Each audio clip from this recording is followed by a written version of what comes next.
Alright guys, it's time to do an updated Dupe priority tier list. Now the format's actually the same as before, so everyone's still rated on their skill rating 1, skill rating 2, and also skill rating 4 effect. And the rating will be from a score of 0 to up to 5. Obviously 5 being is very, very important and the game breaking mechanics. Whereas for 0 basically means that you don't need to put any resources in order to get this character to that skill rating level. Okay, now there are far too many characters in the game now, so I'm not going to repeat the explanation for every single one of them. I'm only going to cover the brand new characters. So if you want to see the explanation for one of the characters from the previous videos, then do check that out on my channel. Now, before getting into the new characters, there were actually two characters which I made an adjustment to the rating, so I would like to talk about them first. First one being Konogawa. I have moved his skill rating 4 effect from a score of 2 previously, now to a score of 3. And the reason for this is that the amount of strength buff he's able to provide is actually really, really high. Now, granted, it's only for characters with block skills. The reality is that quite a few different new characters have released, and all of them have block skills, and some of them are really, really strong hitters as well. So as a whole, I have decided to upgrade his rating to a score of 3 now. Then the second character I also made an adjustment to rating is going to be the skill resonance 1 for You Are Bokuto. I moved there from a previously score rating of 1 to a score of 2 now. And the main reason for this is that with the addition of the new Beach Trio, if you actually want to get your morale up as fast as possible, You Are Bokuto is actually one of the best generator for morale points, okay? So that's kind of why I do actually see more of a use or value in actually playing him. So that's why he's going to have a score of 2. Okay, so that's all of the previous characters. Like I said, if you want more explanations on anyone else, then do check out my previous video. But now let's move on to the new characters. So in the center position, the only new character that I haven't talked about already is going to be Sheru. Now for Sheru, his skill rating is 1. I'm going to give him a score of 4 because he has this cool mechanics of forcing you to exit Team Morale Awakening as soon as he sets. That's very, very strong. And also when he actually do set in Team Morale Awakening, it's one of the strongest buff you're able to get. So that's definitely deserving of 4. And then I'm also going to give his skill rating 2 a score of 4 purely because he can only use that massive buff when he actually uses his ultimate attack in Team Morale Awakening. However, let's say in some unfortunate timing, you may have already used your ultimate attack beforehand, and that could be very awkward. Whereas if you actually have him as skill rating 2, he makes sure you actually reset your cooldown when you enter Team Morale Awakening, and that basically guarantees he will always be able to use his massive buffing ultimate during Morale Awakening. Okay, so that's kind of why I also think it's quite important, and that's why it's a score of 4. Now, as for his skill rating 4 effect, I'm only going to give a rating of 2, purely because he buff up during the period where you are outside the Morale Awakening. However, if you actually play in team Sheru properly in a team competition, you should actually aim to go into Team Morale Awakening as soon as possible and also as often as possible. So as a result, even though he can give a quite nice buff when you're outside, you shouldn't actually be outside for too long anyway. So that's kind of why overall, I don't feel like it's really deserving of a strong buff, and that's why it's only a baseline score of 2.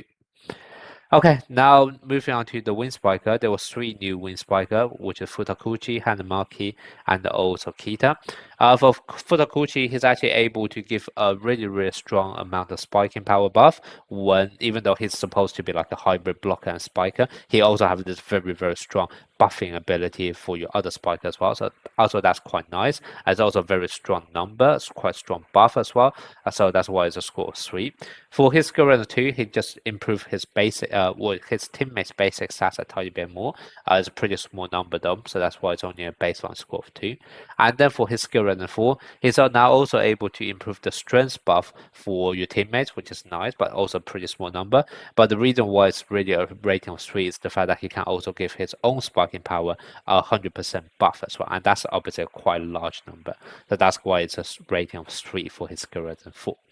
Then moving on to Hanamaki, at his skill resonance 1, I'm going to give him a score of 4 because he's capable of spamming his ultimate receive, which is very, very nice. It's very similar to Iwazumi, and you can see I also gave Iwazumi a score of 4 for that ability as well, so it's consistent there. Now in terms of his skill resonance 2, his setting ability is going to be very strong now. But in all honesty, you're not really going to build him for set, so I don't really know how much of a difference that really make. So I'm only going to give it a baseline score of 2. And then for his skill resonance 4, he's actually able to give a really high amount of technique buff. And technique buff is always one of those premium buff, which is quite hard for you to pile up. So that's why it's going to be a score of 3 here. Then moving on to Kita. Kita skill resonance 1 is able to do a crazy debuff on your opponent, potentially crippling them from even being able to crit doing their spike. And a lot of characters really rely on their crit mechanic. So I do feel like that's already by itself a very, very strong selling point. So that's why it's a score of 4. Skill resonance 2, he's able to, I can't remember which stats, it might be strength, but basically he's able to provide a significant amount of buff for your teammates as well. So basically it's no longer just a pure debuffer, he's also able to now give up a decent amount of buff. So that's why it's going to be a score of 3. And then for his skill resonance 4, he's actually now capable of spamming receive as well. So once again, similar to Hanamaki, a very, very unique and cool mechanic, and that's why it's going to be a rating of 4 as well. Okay, now moving on to mid blocker. So there are 2 new mid blockers, which is going to be Hinata V2 and also Ione V2. Now for Hinata V2, I'm going to give him a score of 3.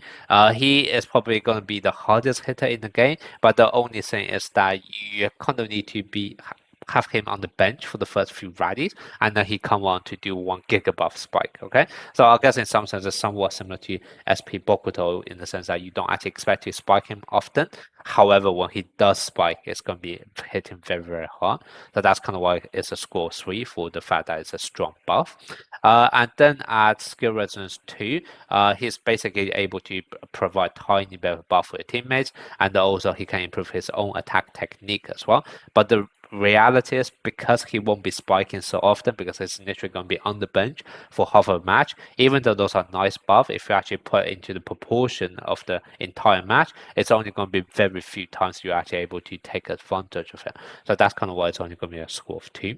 And then at skill resonance 4, this is going to be a massive upgrade for him, because now he no longer needs to be on the bench in order to get his massive stat sort of buff.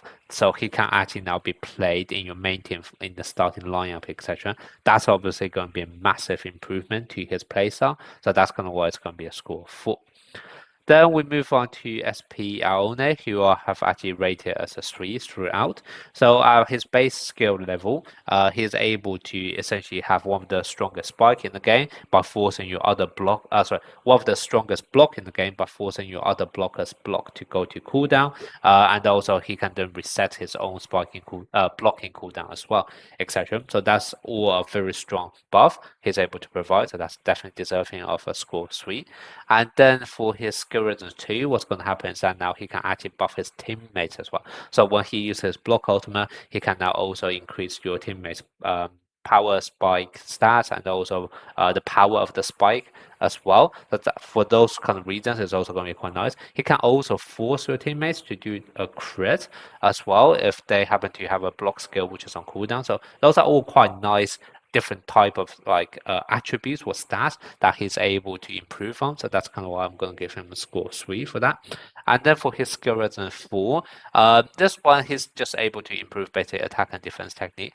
To be honest, the numbers themselves are not that high, but like I said before, attack technique and defense technique, those are some of the rarest stats buff you're able to get in the game. So for that reason alone, I think it's already deserving of a score 3.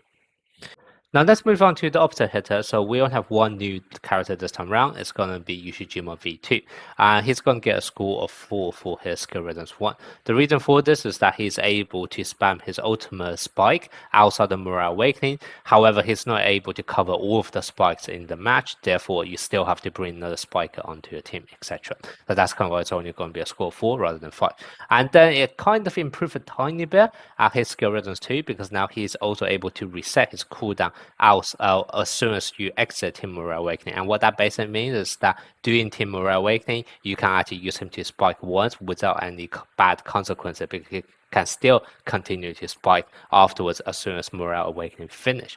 But the thing is, normally during Team Morale Awakening, you normally have to spike 2 times. So Ushijima can only cover one of the spikes. So for the other spike, you still have to either bring a second spiker or you have to do a normal spike with Ushijima. So neither case is ideal. So once again, that's the reason why it's only a score 4 rather than a score 5.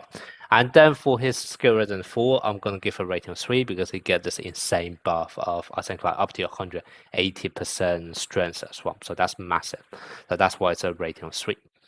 Then moving on to the liberals, we actually have 2 SP liberals this time, so it almost doubled the number of liberals we already have, which is great. So first one is that we have V2 version of SP Nishinoya.